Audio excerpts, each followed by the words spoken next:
Suzane Jales, coach, escritora e criadora do CONACE, Congresso de Ampliação da Consciência e do Equilíbrio Humano. Eu digo sempre que o processo de coaching pressupõe que haja uma mudança de comportamento. Se não houver mudança de comportamento, não há uma modificação significativa da vida. Na verdade, você pode até não ter certeza absoluta do resultado de uma mudança, mas sem mudança não haverá resultado. Algumas pessoas me escreveram dizendo que até têm vontade de mudar alguns comportamentos, mas não conseguem. Nesse vídeo eu vou mostrar uma das formas de se conseguir isso. A primeira coisa a falar é que se você acredita que pode ou se você acredita que não pode, das duas formas você está correto, já nos dizia o Henry Ford. Então, o primeiro passo é acreditar que mudar um comportamento é possível e que você pode fazer isso. Bom, quando a gente quer mudar um comportamento que a gente tem, mas não está satisfeito, por exemplo, roer as unhas. Cá entre nós, esse é o meu próprio exemplo. Eu roí as unhas e durante muitos anos, e vou contar como é que eu me livrei desse hábito. Então, para se livrar disso, é preciso entender qual a intenção positiva que esse comportamento tem para que a gente possa agir. Vou explicar isso melhor e bem detalhadinho para que você possa entender.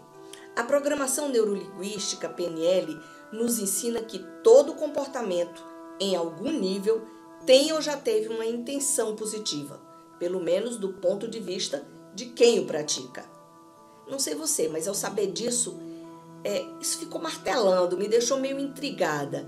E eu passei a me desafiar. Será que eu conseguia encontrar a intenção positiva, por exemplo, numa pessoa que tem medo de tudo, pessoa que grita com os outros, quem rouba, agride, magoa? Eu falei logo na época assim, isso tá errado, não tem intenção positiva nessas coisas. Aí eu descobri que era difícil encontrar tal intenção positiva porque eu sempre pensava na ação, no comportamento e não na intenção que estava por trás de tudo. Por exemplo, nesses que eu citei, a intenção por trás do medo pode ser proteção. Quem grita com o outro pode querer demonstrar que tem autoridade. Quem rouba pode ter a intenção de possuir algo que não tem.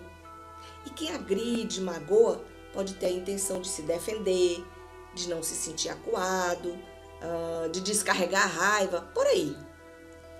Então, percebe o que eu estou tentando mostrar? A ação em si pode ser terrível, mas ainda assim, para a pessoa que praticou, por trás, essa pessoa tinha uma intenção positiva. No caso aí que eu falei, se sentir protegida, demonstrar autoridade, ter algo que não tinha, se defender, não se sentir acuado, descarregar a raiva. Dá para entender? A pessoa agiu certo? Não é essa a questão aqui. Eu chamo a atenção apenas que ela tinha uma intenção positiva. Estamos observando sobre o ponto de vista dessas pessoas. Lembra em cinema, quando você está assistindo um filme que às vezes aparece a pessoa caminhando, aí você vê a pessoa subindo a escada, de repente aparece o que ela vê, as escadas aparecendo degrau por degrau? Pois é isso que a gente está fazendo, vendo sobre o ponto de vista dessa pessoa.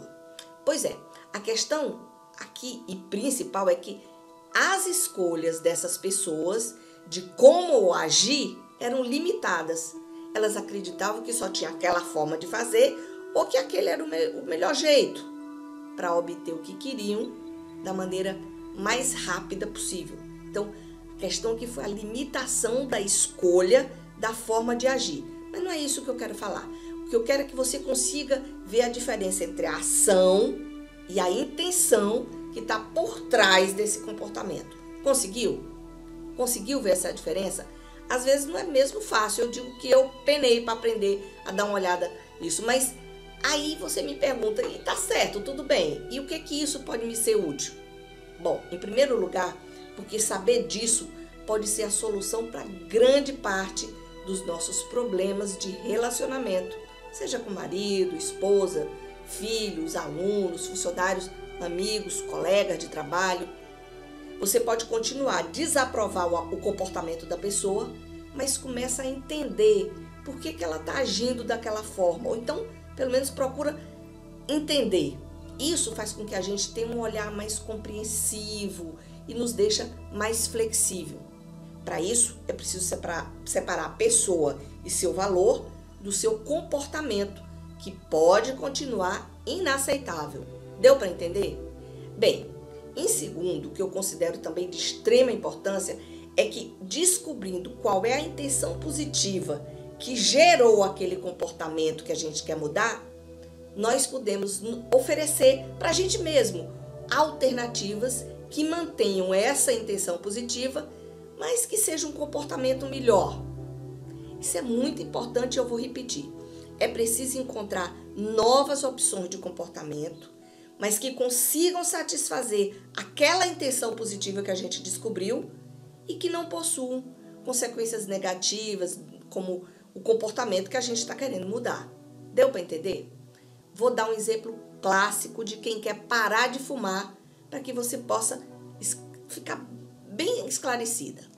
Vamos supor que para uma pessoa que quer parar de fumar, o cigarro relaxe. Então essa é a intenção positiva dela. É para relaxar. Uma pessoa ansiosa e na hora que está estressada, ansiosa, pega um cigarro para relaxar. Essa pessoa deve se perguntar: que outras alternativas eu posso ter ou desenvolver garantindo esse mesmo benefício? Relaxar, mas que não seja nocivo à saúde e ao equilíbrio do sistema, que a gente chama, que seja ecológico, ou seja, que não faça mal nem a outra parte minha, nem as pessoas que estão ao meu redor. Sabe, tem intenção positiva que é dupla. No caso do cigarro, por exemplo, poderia ser relaxar e ter prazer. Nesse caso, as alternativas que a gente vai buscar teriam que contemplar essas duas coisas, tá certo? Essas alternativas, tem um detalhe, deve ser encontrada por cada pessoa, porque cada pessoa é um ser único, você é um ser único. Só você poderá dizer quais são as melhores alternativas, pois uma alternativa que pode ser boa para mim, pode não ser para você. Lembra que eu falei que eu roía as unhas? Era só um estoquinho de unha, aquele que fica na carne mesmo, sabe? Quando eu fiz o curso de PNL, eu fui refletir e descobri que a intenção positiva era meio que descarregar energia quando eu estava ansiosa. Dá para explicar? Pois é, a intenção positiva pode não ter necessariamente uma lógica, tem lógica para a pessoa.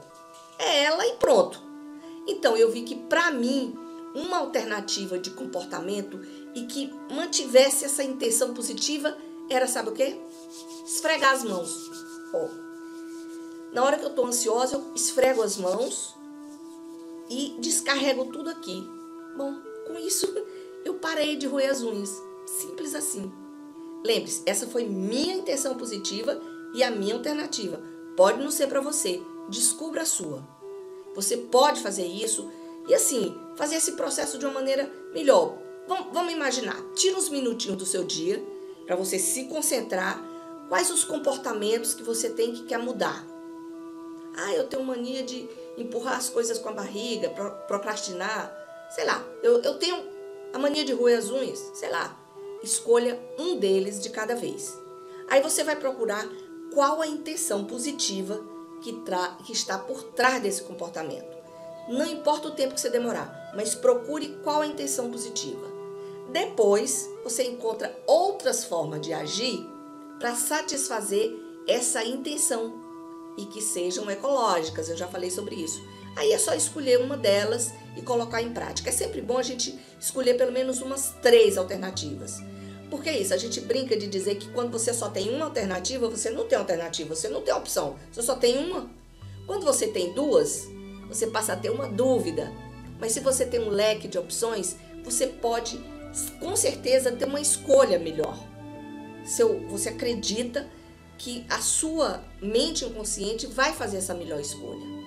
Agora, lembre-se de que para modificar um comportamento ou melhorar uma habilidade e deixar um hábito como esse, é necessário manter acesa essa chama da motivação e persistir, praticando por um período suficiente até que esteja consolidado e comece a aparecer de maneira espontânea, tanto no corpo quanto na mente. Os pesquisadores, os cientistas falam sempre na técnica dos 21 dias, que é uma prática derivada de conceitos de sabedorias antigas, que já eram ensinadas há muitos e muitos anos, inclusive em culturas milenares. É mais ou menos assim: para desenvolver um hábito, é preciso o comprometimento e a disciplina de focar nesse objetivo por 21 dias consecutivos sem interrupção. Dessa forma, a mente cria um novo caminho neural, através do qual você passa a ter uma nova forma de pensar, de sentir, de agir, gerando assim resultados mais positivos, certo? Então, lembre-se do que dizia Albert Einstein: nem tudo que se enfrenta pode ser modificado, mas nada pode ser modificado até que seja enfrentado. Então, vamos enfrentar esses nossos comportamentos, nossos hábitos que a gente não quer mais? É isso. Eu espero que você tenha gostado desse vídeo e que ele possa ser bem útil para você.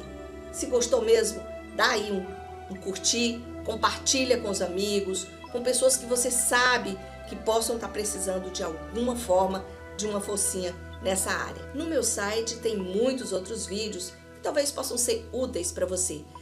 Faça uma visitinha, suzanejales.com.br. Lá você pode se cadastrar e ficar recebendo meus vídeos, artigos e e-books gratuitos em primeira mão via e-mail. E aí você não perde nada.